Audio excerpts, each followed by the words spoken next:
नमस्कार पुणेकर, मी सुदर्शन जगदाळे, आम आदमी पार्टीचा पुणे शहर अध्यक्ष. मागील 10 वर्षापासून या महाराष्ट्रामध्ये आणि देशामध्ये आपण बघतोय की भारतीय जनता पार्टीनं ज्या पद्धतीनं विरोधकावर वेगवेगळ्या case ED, CBI, IT, income tax, police, सीआयडीच्या मार्फत सगळे विरोधकावर केसेस टाकलेल्या आणि जे मॅनेज होऊ शकतात, ज्यांना सत्तेत घेऊन त्यांना स्थान देऊन उपमुख्यमंत्री पदापर्यंत लोकांना घेऊन गेले आणि जे आमच्यासारखे आम आदमी पार्टीचे इमानदार लोक आहेत त्यांना जेलमध्ये टाकलं. आम्ही कॉम्प्रोमाइज नाही झालो, कोर्टात आमच्या केस नाही टिकल्या आणि आम्ही परत आमचे अरविंद असतील, मनीष असतील, संजय सिंग असतील, सत्येंद्र जैन असतील, आज ठामपणे नागरिकासाठी भूमिका घेऊन या देशामध्ये एक विरोधी पक्ष म्हणून एक भूमिका साकारत आहे. तुम्हाला एक आव्हान आहे. पुण्याची निवडणूक अगदी 1 महिन्यावर येऊ घातलेली आहे. याच्यामध्ये आम्ही असं बघतोय की पुण्यातील सगळे विरोधी जे चेहरे होते सगळे भारतीय जनता पार्टीने स्वतःकडे ओढून घेतलेले आहेत. मला भीती आहे की या पुणे महानगरपालिकेमध्ये प्रॉपर्टी टॅक्स हा डबल केला जाईल. इथल्या सगळे यंत्रणा, पाण्याचं बिल वाढवले जातील.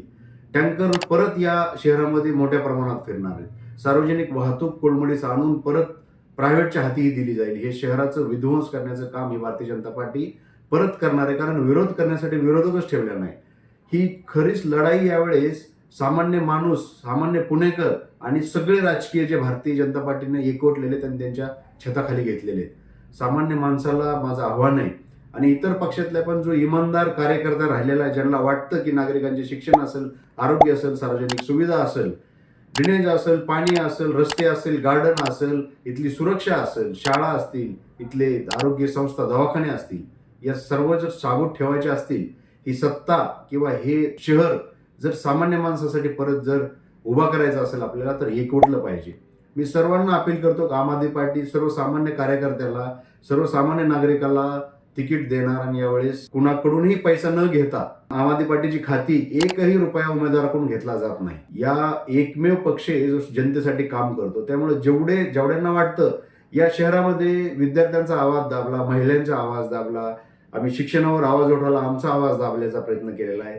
जो आवाज उठवल त्याला आवाज दाबण्याचा प्रयत्न भारतीय जनता पार्टीने या शहरामध्ये केला आहे. ड्रग्स माफिया खूप मोठ्या प्रमाणामध्ये या शहरामध्ये संघटितरित्या सर्व राजकीय पक्षाने राबवलेली आहे. याला जर शहराला परत साबूत ठेवायचं असेल, परत हे शिक्षणाची भूमी म्हणून आपल्याला तशीच साबूत ठेवायची असेल, तर सर्व पुणेकरांना माझं आव्हान आहे, ज्यांनाही निवडणूक लढायची आहे आणि जो आम आदमी पार्टीच्या तिकिटावर निवडणूक लढतो त्या सर्वांसाठी मी एक आव्हान करतो की अशा प्रत्येक व्यक्तीनं आम आदमी पार्टीच्या मध्यवर्ती कार्यालय छत्रपती शिवाजीनगर या ठिकाणी आहे, या ठिकाणी उपस्थित राहावं, आपली मुलाखत द्यावी आणि मुलाखत देऊन योग्य उमेदवार आम्ही या पुणेकरांना देऊ इच्छित आहोत, जो 4C मध्ये डिव्हाइड केलेला असेल आमचा उमेदवार.